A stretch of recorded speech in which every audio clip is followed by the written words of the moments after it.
Good morning students. আজকের এই ভিডিওতে আমরা on the castle of Chillon written by Lord Byron, যে কবিতাটি আমি তোমাদের অন্য এক ভিডিওতে খুব সুন্দরভাবে সম্পূর্ণ বাংলায় লাইন ধরে ধরে ডিসকাশন করে দিয়েছি, আজকে সেই কবিতাটির যে ইম্পর্টেন্ট কোশ্চেন আনসার সেগুলো আমরা ডিসকাস করব। এই ভিডিওর মধ্যে থাকছে তোমাদের 5 মার্কসের ইম্পর্টেন্ট কোশ্চেন, 10 মার্কসের ইম্পর্টেন্ট কোশ্চেন এবং 1 নাম্বার এবং 2 নাম্বারের ইম্পর্টেন্ট কোশ্চেনের ডিসকাশন। তো এই ভিডিওটি যদি তুমি ভালোভাবে দেখে নাও তাহলে তোমার পরীক্ষার ক্ষেত্রে তোমার যে প্রস্তুতি সেই প্রিপারেশন তোমার কমপ্লিট হয়ে যাবে। এই ভিডিওতে আমি যে 10 মার্কস এবং 5 মার্কসের কোশ্চেনগুলো ডিসকাস করেছি সেগুলি খুবই গুরুত্বপূর্ণ তোমাদের আপকামিং এক্সামের জন্য, ইন্টারনাল এবং ফাইনাল এক্সামের জন্য এই কোশ্চেনগুলো খুব গুরুত্বপূর্ণ। চলো শুরু করি আমরা আজকের এই ভিডিও। তো প্রথমে দেখো আমি তোমাদের জন্য 1 নাম্বারের যে ইম্পর্টেন্ট কোশ্চেন আনসার সেগুলো ডিসকাস করেছি। আর এই 1 নাম্বার প্রশ্নের মধ্যে তোমরা প্রিভিয়াস ইয়ার কোশ্চেনও পেয়ে যাবে। 2025 বা অন্যান্য বছরগুলিতে যে সমস্ত কোশ্চেন অলরেডি সিধু কানু বিরসা ইউনিভার্সিটির আন্ডারে প্রশ্ন এসেছিল সেগুলো আমরা এখানে আমি ডিসকাস করে দিয়েছি। চলো শুরু করা যাক। First question, what type of sonnet is Byron's on the castle of Chillon? তো প্রশ্ন হচ্ছে on the castle of Chillon এটা বাইরনের কি ধরনের সনেট?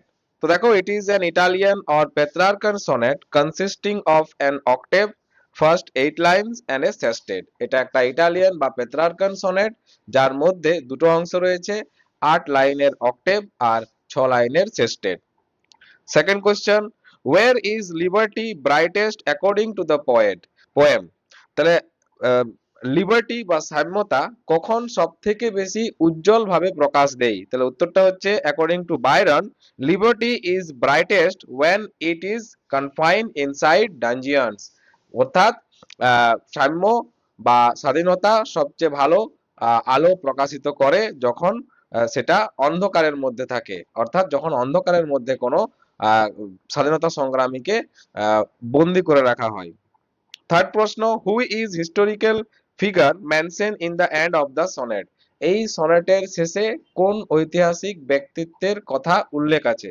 এটা আমরা সবাই জানি যে ফ্রাঙ্কুইস বনিভার্ডের কথা এখানে উল্লেখিত রয়েছে।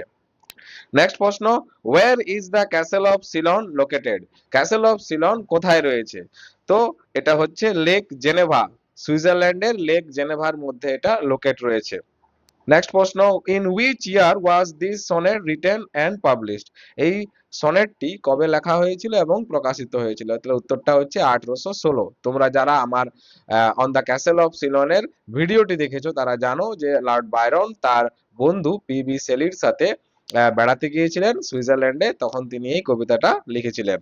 তারপর দেখো প্রিভিয়াস ইয়ার কোশ্চেন, 2025 এর কোশ্চেন এসকেবিইউ থেকে যে প্রশ্ন ছিল, name the prisoner Byron's poem refer to, where was he imprison? তাহলে লর্ড বাইরনের কবিতাতে কোন কয়েদি বা কোন কয়েদির কথা উল্লেখিত রয়েছে এবং সেই কয়েদিকে কোথায় মানে জেলখানায় বন্দি করে রাখা হয়েছিল? এটা প্রিভিয়াস ইয়ারের কোশ্চেন। তাহলে দেখো উত্তরটা আমরা সবাই জানি যে এই কয়েদি হচ্ছে ফ্র্যাঙ্কুইস বনিভার্ড এবং তাকে কয়েদখানায় রাখা হয়েছিল, সেটার নাম হচ্ছে দ্য ক্যাসেল অফ সিলন। তারপরে প্রশ্ন, what is the rhyme scheme of the octave first 8 line in this sonnet? তাহলে এই প্রথম 8 লাইনে এই কবিতাটির রাইম স্কিম কি রকম ছিল? তাহলে A B B A A B B A, এই হচ্ছে rhyme scheme. To whom is the sonnet on the castle of Chillon directly address? এখানে কাকে ডাইরেক্টলি অ্যাড্রেস করা হচ্ছে, কোন জিনিসকে এই কবিতাতে? তো দেখবে কবিতাটা পড়লে তুমি বুঝতে পারবে লিবার্টিকে অর্থাৎ স্বাধীনতাকে ডাইরেক্টলি অ্যাড্রেস করা হয়েছে। তারপরের প্রশ্ন, which literary device is used in the phrase freedom's fame finds wings?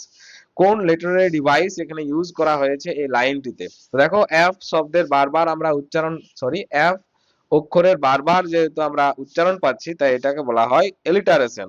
ঠিক আছে। নেক্সট প্রশ্ন, what word does Byron use to describe the dungeon worlds in the poem?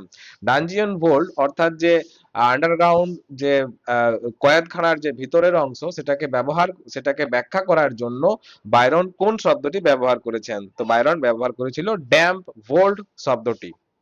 তারপরে প্রশ্ন, for how many years was the historical Francois Bonivard imprisoned in the castle of Chillon? Castle of সিলনে বনিভার্ডকে কত বছরের জন্য আবদ্ধ করে রাখা হয়েছিল? খুব গুরুত্বপূর্ণ প্রশ্ন। 1532 থেকে 1536, অর্থাৎ 4 বছরের জন্য তাকে সেখানে কয়েদখানায় রাখা হয়েছিল। What does the cold pavement of the cell resemble after being trodden by Bonivard? তাহলে যেখানে বনিভার্ড ছিল সেই জায়গাটাতে তিনি যখন পায়চারি করেছিলেন তখন সেখানকার জায়গার কিরকম অবস্থা হয়েছিল? তাহলে সেই জায়গাটা অ্যাকচুয়ালি একটা সফট সড বা যে মসৃণ জায়গায় পরিণত হয়ে গিয়েছিল।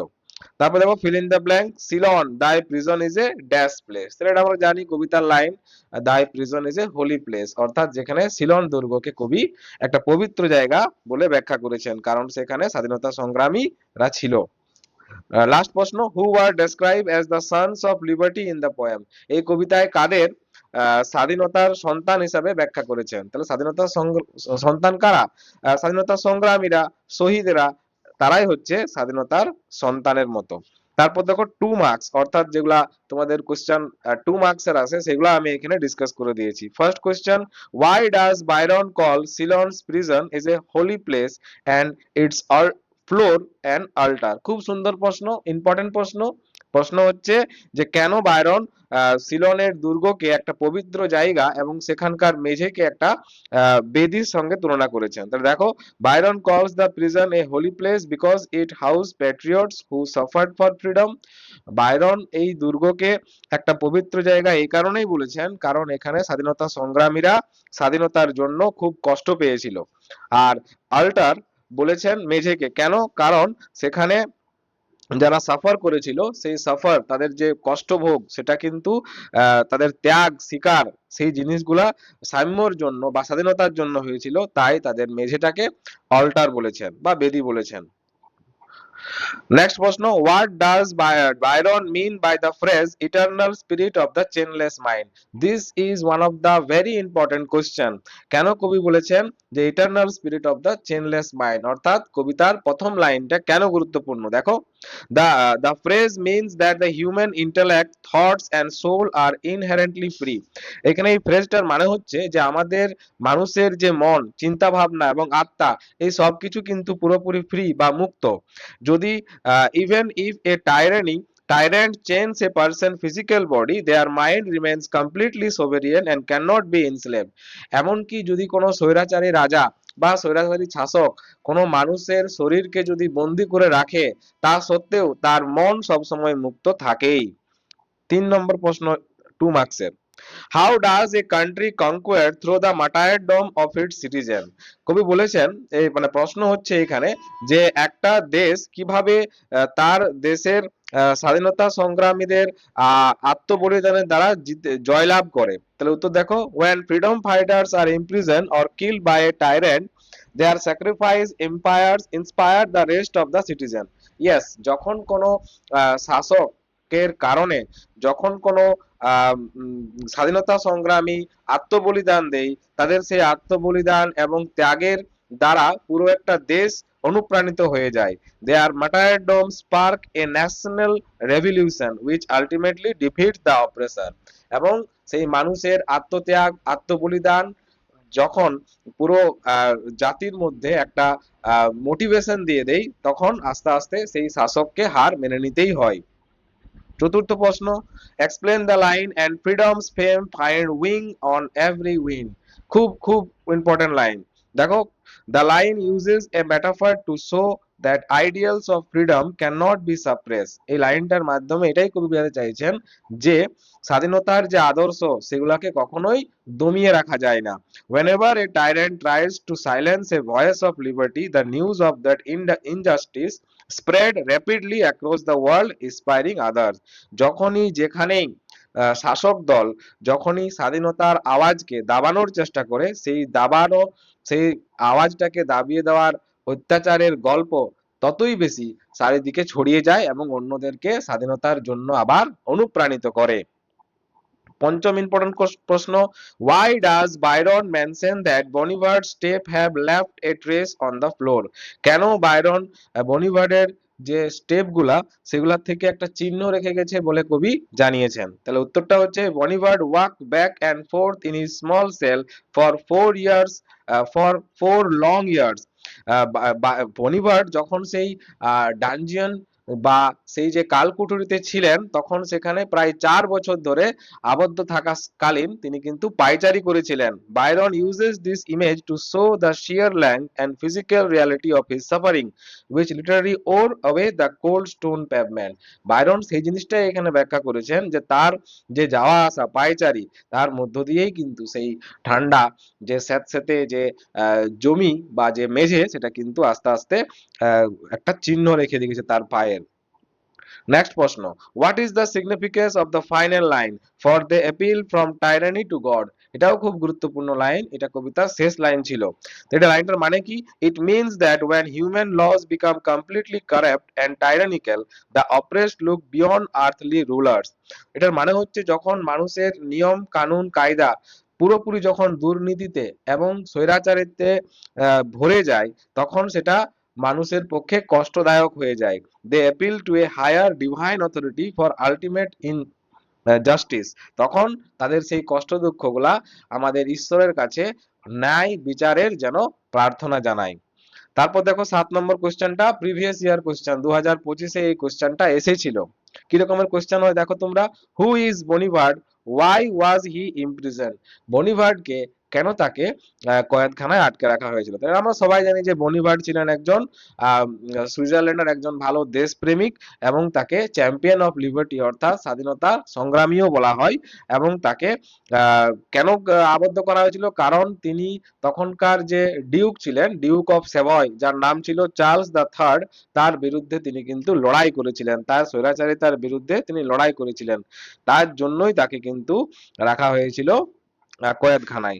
এবার দেখো 10 মার্কসের ইম্পর্টেন্ট কোশ্চেন যেগুলো তোমাদের খুব খুব ইম্পর্টেন্ট। আমি এখানে মাত্র দুটো তোমাদের কোশ্চেন রেখেছি, এই দুটো কোশ্চেনই তোমাদের খুব ইম্পর্টেন্ট। এই দুটো যদি তুমি ভালো করে কোশ্চেন রেডি করে নাও তাহলে তুমি ফাইনাল এক্সামের জন্য একেবারে তৈরি। First question, critical appreciation and theme of liberty. এটা খুব একটা ইম্পর্টেন্ট প্রশ্ন।